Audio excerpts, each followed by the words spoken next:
کمائیں اور پھر بھی اللہ سے امید کریں کہ اللہ قدرت کے مناظر دکھائے، جھوٹ بھی بولیں 500 کے پیچھے، 1000 روپے کے پیچھے جھوٹ بولیں، عمل تم پھر آن والا کریں اور موسیٰ علیہ السلام والا رزلٹ دیکھنے کی کوشش کریں. ایسا کبھی نہیں ہوتا. علی رضی اللہ تعالیٰ عنہ جب وہ اس دین میں آئے، اسلام قبول کیا، غریب تھے، اپنی قوم والوں کے پاس گئے کہ جب وہ کھانا کھائیں گے تو میں ان کے ساتھ کچھ کھا پی لوں گا.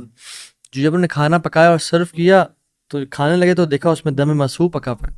دم مسفوح وہ ہوتا ہے جب بکرے کو ذبح کرتے ہیں نا، یا دمبے کو یا اونٹ کو نہار کرتے ہیں تو جو خون نکلتا ہے نا، اسے لوگ اس میں شامل کر لیتے ہیں اور اس کو پکاتے ہیں.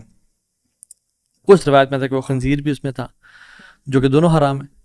تو انہوں نے شدید بھوک کی حالت میں سے ہاتھ بڑھایا اور دیکھا دم مسفوح تو اس کو چھوڑ دیا اور کہا یہ ناجائز اور حرام ہے. تو قوم والوں نے کہا تمہیں بڑا حرام حلال کی پرواہ، تم کون، تمہیں کیا ہوا؟ کہتے ہیں کہ میں ایمان لے کے آ گیا ہوں اللہ تعالیٰ پہ اور اللہ کے نبی صلی اللہ علیہ وسلم پہ، میں نے اسلام قبول کر لیا. تو انہوں نے کہا کہ اچھا ٹھیک ہے، بڑے تم آئے ہو نیک، جیسے آج کل کے لوگ کہتے ہیں نا تم بڑے مولوی ہو گئے ہو. نہیں کہا کہ تم بڑے مولوی ہو گئے ہو، تمہیں تمہارا دین مبارک ہو، بہرحال یہی کھانا تو یہ تم نے کھانا تو کھاؤ، نہیں کھانا تو نکل جاؤ یہاں سے. وہ چلے گئے، دور جا کے لیٹے. کہتے ہیں میں نے تھوڑی دیر کے لیے آنکھ لگائی اور بھوک کی شدید حالت تھی. تو جب میں نے حرام کا انکار کیا تھا، مجھے اللہ رب العالمین سے امید تھی، اس قادر قدیر سے امید تھی.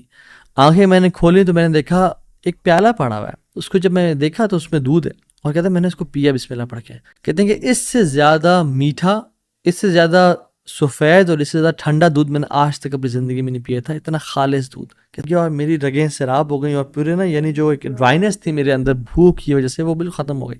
کچھ دیر بعد قوم کے لوگ آئے اور کھانا لے کے آ گئے کہ ابو ماما تو ہمارے قوم کا ہے، تو ہمارے برادری کا ہے، چل یہ کھانا کھا لے.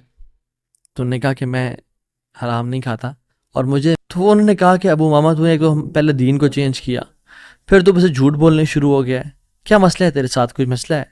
تو انہوں نے کہا نہیں میں جھوٹ نہیں بول رہا، میں اسلام قبول میں نے کیا اور میرے رب نے مجھے، جس رب پہ میں مان لے کے آیا ہوں، اس نے مجھے دودھ پلایا اپنی طرف سے. وہ کہتے ہیں کہ تم جھوٹ بول رہے ہو. تو خیر ان میں سے جو ایک شخص تھا وہ آگے بڑھا اور ان کی شرٹ کو اوپر کیا اور ان کے اسٹمک کو دیکھا کہ کیا یہ فل ایمٹی ہے یا اس میں کچھ ہے. تو نہیں، وہ شاک ٹو ریئلائز کہ اٹ واز فل.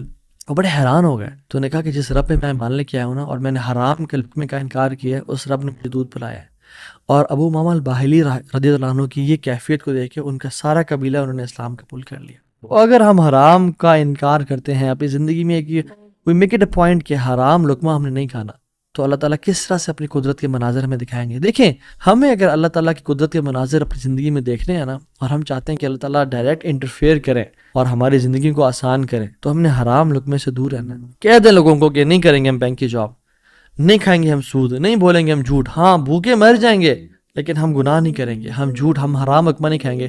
8000 پہ گزارا کر لیں گے، 15-20 ہزار پہ گزارا کر لیں گے، جتنی تنخواہ ہے اس پہ گزارا کرنا سیکھیں، لیکن حرام نہیں کھائیں گے. اور پھر دیکھیں اللہ تعالیٰ کس طرح سے آپ کے رزق میں، آپ کے گھر میں، آپ کے اہل و عیال میں، آپ کی زندگی میں برکتیں لے کے آتے ہیں اور مشکل سے آپ کو نکال